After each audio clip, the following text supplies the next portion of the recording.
Viva Jesus! Boa tarde, meus irmãos. Continuando o nosso estudo a respeito do livro A Voz do Monte, de Richard Simonetti, hoje nós leremos o capítulo 36, página 179, Profetas Transviados. Acautelai-vos dos falsos profetas, quem vem ter convosco com veste de ovelha, mas que por dentro são lobos rapinantes. Conhecê-lo-eis pelos seus frutos. Porventura se colhem uvas de espinheiros ou figos dos abrolhos? Assim, toda árvore boa dá bons frutos, porém a árvore má dá maus frutos. Não pode a árvore boa dar maus frutos, nem a árvore má dar bons frutos. Toda árvore que não dá bons frutos é cortada e lançada ao fogo. É, pois, pelos frutos que os conhecereis. Mateus capítulo 7, versículo 15 a 20. Os profetas do Velho Testamento eram considerados homens inspirados por Deus, arautos de sua vontade junto ao seu povo judeu, submetendo-se às férreas disciplinas e a uma vida de ascetismo. À distância das ilusões humanas, aprimoravam as ideias e amadureciam o psiquismo, habilitando-se a ensinar com autoridade e a realizar prodígios que causavam impactos. Desfrutavam, por isso, de grande prestígio junto ao povo. Muito ambiciosos, sonhavam com a condição de profetas, simulando poderes e virtudes que não possuíam. Agindo com sutileza, envolviam os incautos à procura de prodígios e fortuna, interessados não em servir a religião, mas em se servirem dela. Jesus, que tinha perfeita noção de que muitos mistificadores se arvorariam em profetas do cristianismo, indica a fórmula ideal para identificá-los: que se lhes observasse atentamente a conduta. Se os exemplos do Mestre exaltavam a compreensão e o respeito à criatura humana, se sua doutrina era de amor e bondade, de desprendimento dos bens materiais e permanente espírito de sacrifício em favor do semelhante, logicamente nesses valores estaria a medida para identificar os verdadeiros profetas cristãos. Esse tipo de teste nos permite constatar que, através dos séculos, muitos têm falado em nome de Jesus, mas raros foram os seus representantes legítimos. Em linguagem atual, poderíamos definir os profetas como médiuns, indivíduos dotados de faculdades psíquicas avantajadas, que lhes permitem falar e agir sob inspiração espiritual.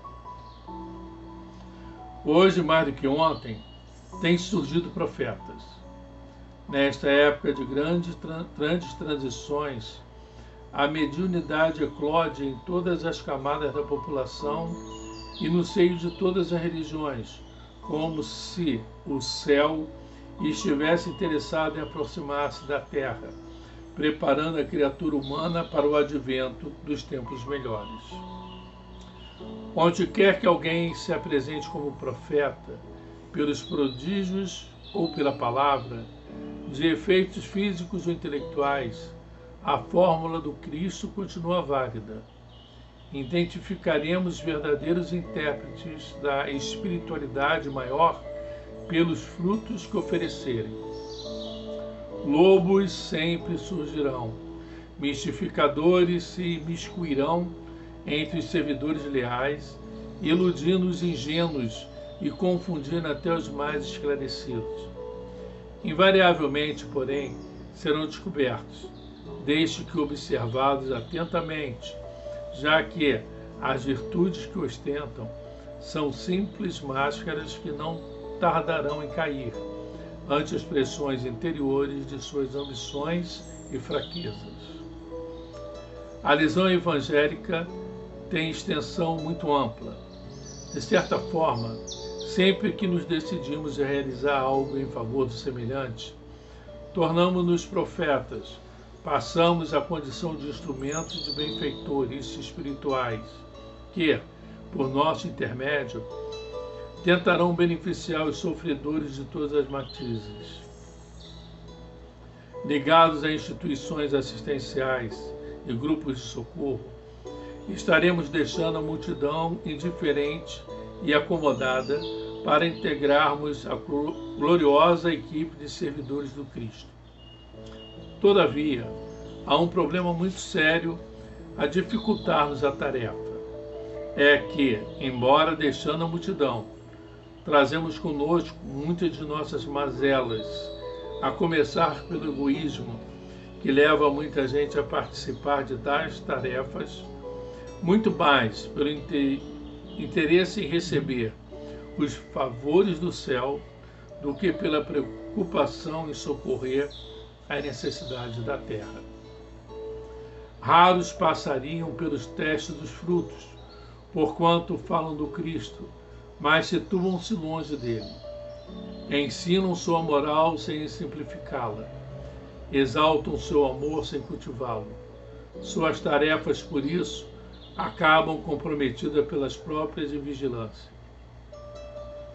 Interpretando o comportamento alheio pelo prisma de suas limitações não combatidas, estes servidores incipientes enxergam no pedinte um vagabundo, no pobre um indolente, no desempregado um irresponsável. E totalmente alheios à misericórdia e à compaixão, insistentemente ensinadas e exemplificadas por Jesus, mistura os benefícios que prestam à gibata da crítica, o fel da incompreensão.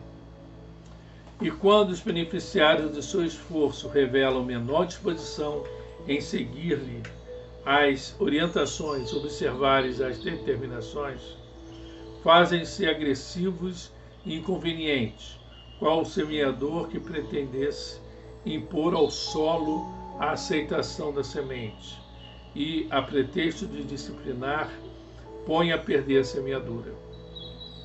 Por isso, sempre que nos integremos em instituições devotadas ao bem, é preciso nos habituemos a analisar os frutos que estamos produzindo, os exemplos que estamos oferecendo. Se não agirmos com prudência, conscientes de nossas responsabilidades, seremos tão estranhos à finalidade do serviço quanto um espinheiro no pomar. Julgando entender a luz, estaremos muito mais favorecendo a sombra. Muito bem, meus irmãos. Esse livro, ele foi escrito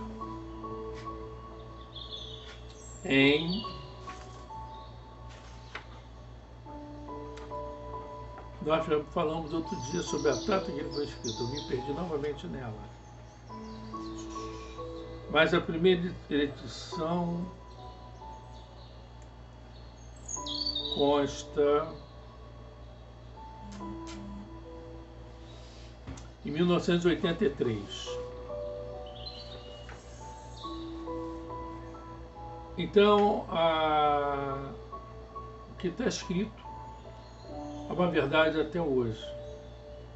Se repararmos, teremos vários profetas com vestes de ovelha, mas por dentro são lobos. Tanto em outras religiões como até na nossa. Há pouco tempo tivemos um caso desse que foi até para a polícia, né? De um médium famoso. Então é importante que sempre tenhamos esse valor a ser analisado quando aparecem pessoas se demonstrando como grandes mensageiros de Cristo, trazendo várias palavras e, sem julgarmos, avaliarmos o que temos ali por trás daquilo. Se é uma ovelha realmente, ou se é algum lobo querendo apenas se dar bem, querendo demonstrar aquilo que não é. E muitos desses profetas se usam até da mediunidade. A mediunidade, ela não existe só nos bons. Ela existe em todos nós.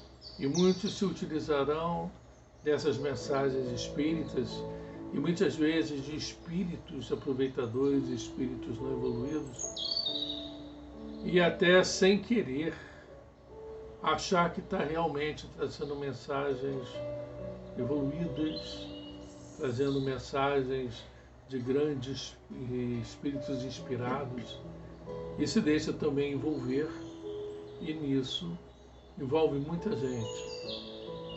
Isso denegrindo muitas vezes a imagem da própria religião, tá?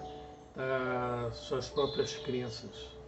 Não estou me referindo somente a nós, mas várias crenças. Então, é sempre importante, meus irmãos. Aquela máxima do orai e vigiai.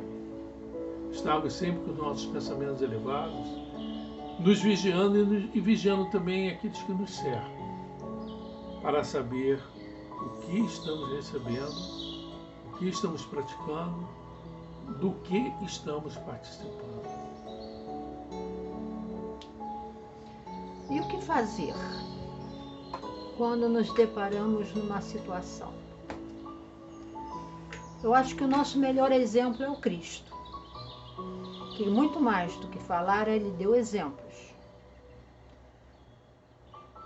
O que vamos fazer com esses exemplos? Comparar com o que a gente está vendo hoje. Precisamos ter o nosso senso de observação e atenção aguçados. Não nos deixarmos levar simplesmente pela palavra sem antes raciocinar.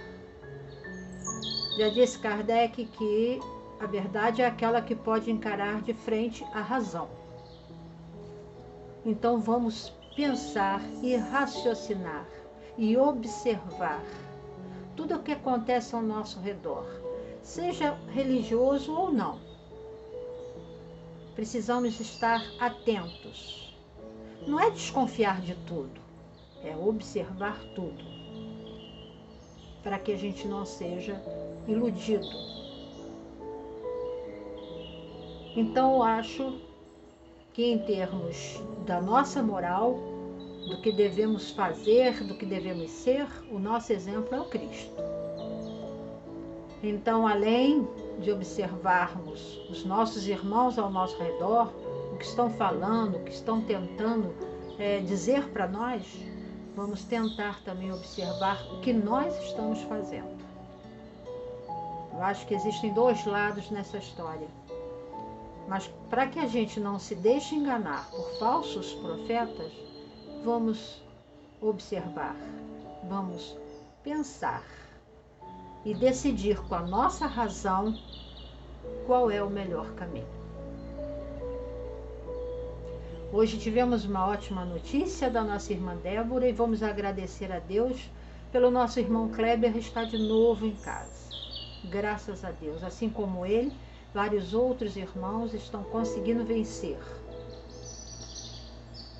Vários irmãos estão indo para o lado da pátria da espiritualidade. Então, nessa noite, vamos agradecer a Deus por tudo. Por aqueles que estão se recuperando e até por aqueles que estão partindo, porque com certeza estão recebendo um apoio, um aconchego, estão sendo amparados do lado do espiritual. Então agradecemos a Deus por isso também. E que tudo que está acontecendo no mundo hoje sirva para que a gente se transforme e que a Terra e que a humanidade seja muito, muito melhor amanhã. Que Deus, na sua infinita misericórdia, nos dê força, renove a nossa fé, nos dê coragem e confiança para seguirmos em frente, sabendo que Ele não abandona nenhum de nós. Que a nossa noite seja de muita paz, de muita luz e muita tranquilidade. Graças a Deus e viva Jesus!